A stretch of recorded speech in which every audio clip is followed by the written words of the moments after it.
সে বিদেশে চলে যাবে বলে ইচ্ছা করেছিল।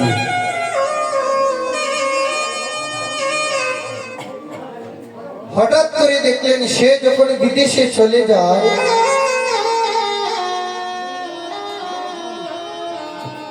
যখন চলে যাবে বিদেশে,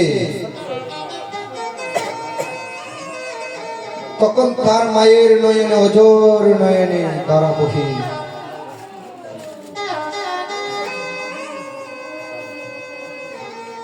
সেই দৃশ্য দেখে সন্তান মনে মনে ভাবলেন, হায় রে, আমার মা আজকে কেন কাঁদতে লাগলেন?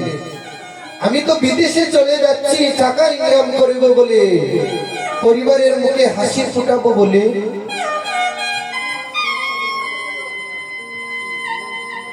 চার পাঁচ বছর পরে যখন সে বিদেশ থেকে এলে, তখন দেখলেন তার মায়ের মুখে কত হাসি। তখন তার মাকে প্রশ্ন করেছিল যে, গো মা, আমি যখন বিদেশে চলে যাই মা, তখন দেখেছিলাম তুমি ওজন নয়নে কেঁদেছো, কিন্তু আজ যখন আমি বাড়িতে ফিরলাম দেখলাম তোমার মুখে কত হাসি গো মা। মা বলেছিল, ওরে কুকা,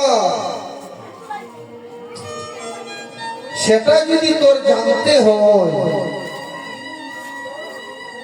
তাহলে তুই একজন মা হতে হবে। পিতা হলে সেটা জানতে পারবে না যে পুত্র সুখে যে কত বেদনা, কত যাতনা।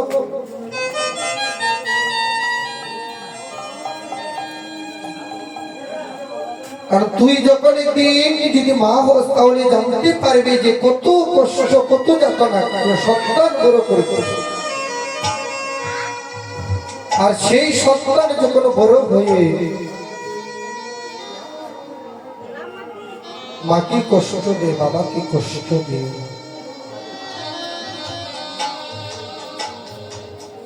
ভগবান বললে, ভগবান শব্দটা বুঝতে হবে, জানতে হবে। ভোগ শব্দের অর্থ হয়েছে, ভোগ শব্দের অর্থ হয়েছে মা, আর বান শব্দের অর্থ হয়েছে বাবা, পিতা। ভগবান বললে যে আমাকে তুমি ভোজন করলেই হবে না, তোমার ঘরে যে তোমার পিতা আছে, মাতা আছে, তাকে তুমি ভোজন করিতে হবে, নয়তো বাবা পারে আমার ভগবান আমাকে ভালোবাসে।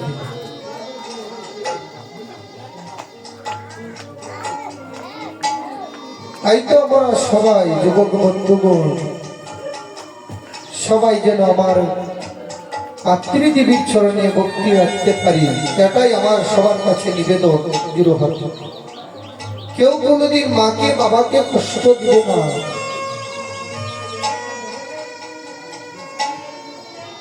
কখনো মার ঋণ শুধু করা যায় না।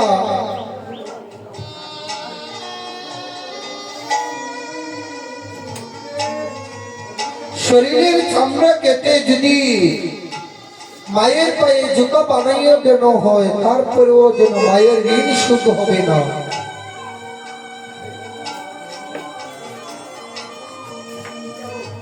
এক ছেলেকে লেখাপড়া করিয়ে বড়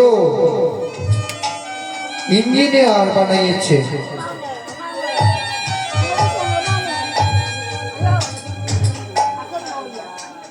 তারপরে একদিন উঠে বললেন, মা, তুমি যে বলো তোমার ঋণ শোধ করা যাবে না, তুমি আজকে আমাকে বলো মা, ছোট থেকে আমার তলি কত টাকা খরচ করেছ?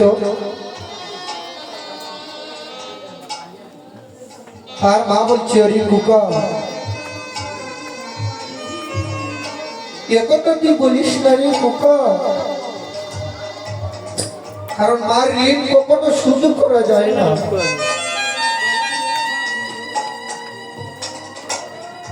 বলেছে, মা তুমি বলো, আমি খাতাপত্রে লিখে নেব, তার চেয়ে আমি দ্বিগুণ টাকা দিয়ে আমি তোমার ঋণটা শোধ করে নেব।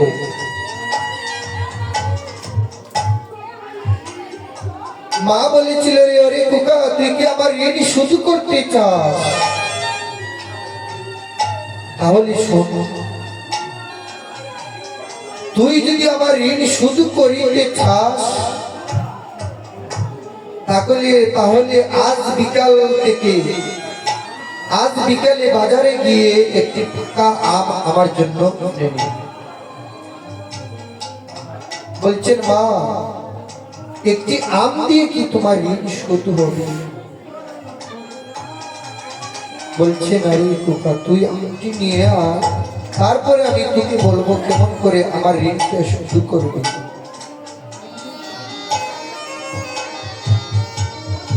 বাজার থেকে একটি আম এনে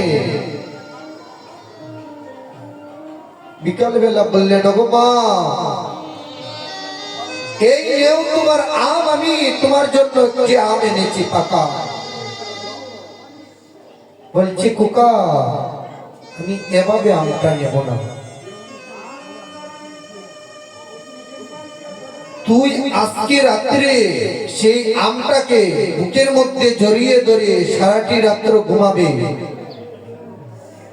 আর ভোরবেলা যখন আমি তোকে ডাকি দিব, তখন সেই পাকা আমটি তুই আমাকে দেবে।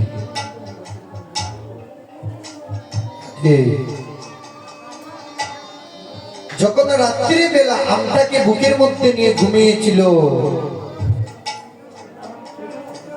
তখন যখন প্রভাত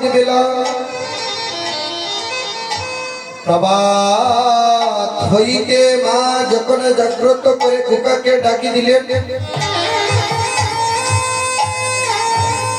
বলছেন, ওরে খোকা রে, তুই যে আমার জন্য একটা পাকা আম এনেছিলে, সে আমটা দে বাবা। সন্তান হঠাৎ করে ঘুম ভেঙে দেখলেন সেই আমটা যখন সে ঘর দিয়েছিল, আমটা নিচে শরীরের তলে পড়ে আমটা গলে গিয়েছে। বলছেন, ওগো মা, সে আমটা তো গলে গিয়েছে, মা, আমি আজ বাজার থেকে তোমাকে আরো 5টি আম এনে দেব। বলছেন, আরে খোকা, আমার 5টি আমের প্রয়োজন নেই, দরকার নেই, কারণ একটি রাতের জন্য তোকে আমি দায়িত্ব দিয়েছিলাম, একটি পাকা আম তোর বুকে রেখে আমাকে দিবি, আমার ঋণ শোধ করবি। তুই সেই আমটিকে রাখতে পারলি না, যে গোড় দিয়ে তোর শরীরের তলে পড়ে গেছে আর সেই আমটি গলে গেছে। তুই যখন ছোট ছিলে, আমি যদি তোকে একবার আমার শরীরের তলে ফেলাইতাম, তাহলে তুই সাথে সাথে মরে যেতে পারতাম। তখন সন্তান আর বোঝার বাকি থাকলো না যে মায়ের ঋণ কখনো শোধ করা যায়। মা বিছানায় বিজা থেকে সন্তানকে স্বপ্ন রাখে।